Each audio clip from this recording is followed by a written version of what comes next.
The topic is Dr. Martin Luther King at the 21st Century, and the guest is Dr. Baldwin from Vanderbilt University and one of the preeminent Martin Luther King scholars of our period.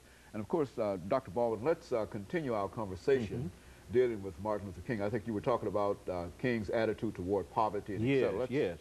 And if I had to add something to that, I would say that King consistently called for a redistribution of wealth, for a kind of restructuring of the capitalistic system so that the have-nots can grow in terms of material goods. And I think that's still important today. I think we need to look at the wealthy, we need to look at the people who are very poor, and we need to ask ourselves, why should some people be very, very rich and others be very, very poor? And I think we have to look at capitalism in a very critical way, is what Dr. King was about. Now, regarding the issue of creating a culture of life and a culture of peace, the issue of war, Dr. King always told us that you can't create that kind of culture with the military or with violence. And it seems to me that too many in our society today are talking about a culture of peace and a culture of life, but they are very open to the use of military means. And another thing about this, let me push it further and say that when Dr. King was talking about this culture, he was not simply talking about the United States. He was talking about a global, on a global level, creating a culture of life and peace from which all people of the world can benefit. Very good. And he had that in mind. Very good. You know, and of course, Dr. King had quite a number of things to say about many things, but now you also mentioned scholarship. And let me sort of raise this question in terms of the scholarship. Has much changed in reference to certain aspects of Dr. King, the assassination, for example, and some of the other things that are traditional in terms of our thought patterns in reference to Dr. King? That's an excellent question. There are several schools of thought. I mean, I should say, you have those who deal with Dr. King's assassination, who are now subscribing to what is called a conspiracy theory. And that's pretty much accepted now in scholarly circles, that his death resulted from a conspiracy that involved many forces in our society. So James Earl Ray didn't just go out and shoot him by himself. I mean, that single assassin theory is pretty much rejected now by most scholars.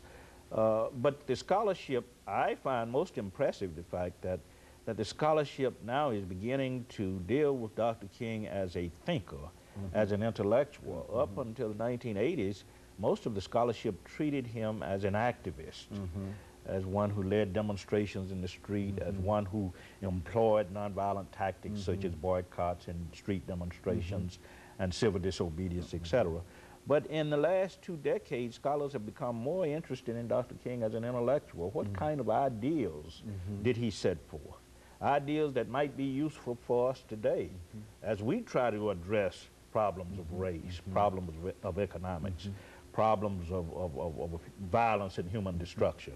So the scholarship is moving in that direction. I think scholars are also beginning to see Dr. King as a world figure.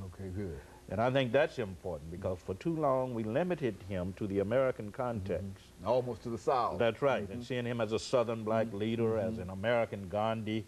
But now scholars are looking at his impact on liberation movements around the world, in South Africa, Vietnam, India, Africa, and how he has influenced liberation movements worldwide, how he has inspired people.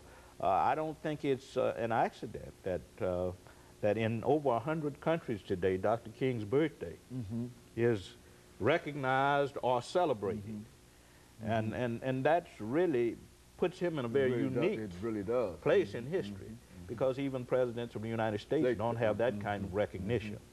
And so Dr. King, I think, is being appreciated finally for what he tried to give us a half-century ago, for what he tried to achieve in terms of not just a national beloved community, but an international beloved community.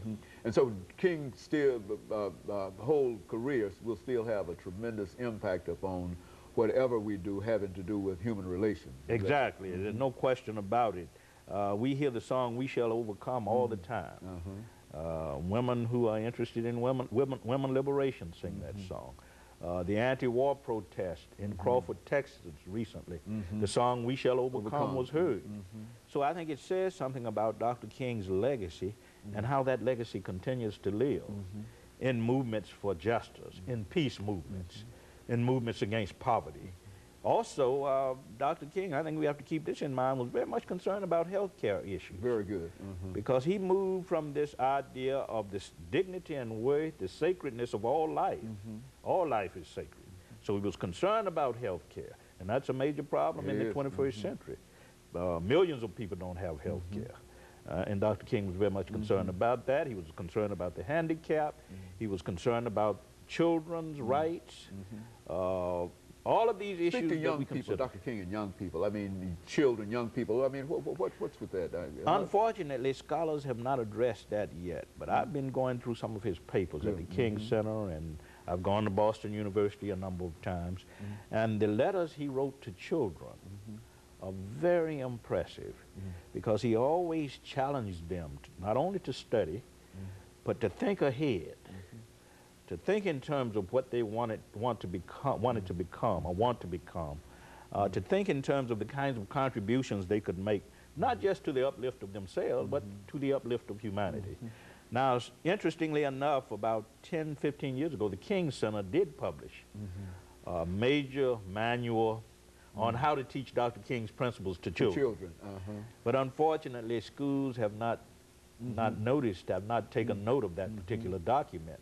It's a very, very important document that gives guidelines for teaching children nonviolent principles from kindergarten up to grade 12. So there's already a plan that has already been laid out by Dr. King in terms of how that can be done. It's not being used, and I think given the levels of violence in our society and in our world, we're going to have to start looking at documents like this and looking at Dr. King's life and his teachings and to sort of determine the meaningfulness of those teachings for us today, because there's a certain timelessness about the concerns that Dr. King raised with respect to violence and human destruction. You know, that's why we always return to that 1997 interview, that no matter when you listen to that, you can listen to it in 2005. It still seems as if it was done yesterday, primarily because of that timelessness that you're talking about. Exactly. And of course, Dr. Baldwin, we're going to have to take our second commercial break, and after which we'll come back and give you an opportunity to close us out for today. And we'll see our audience following this very, very short commercial break. First century, and of course, the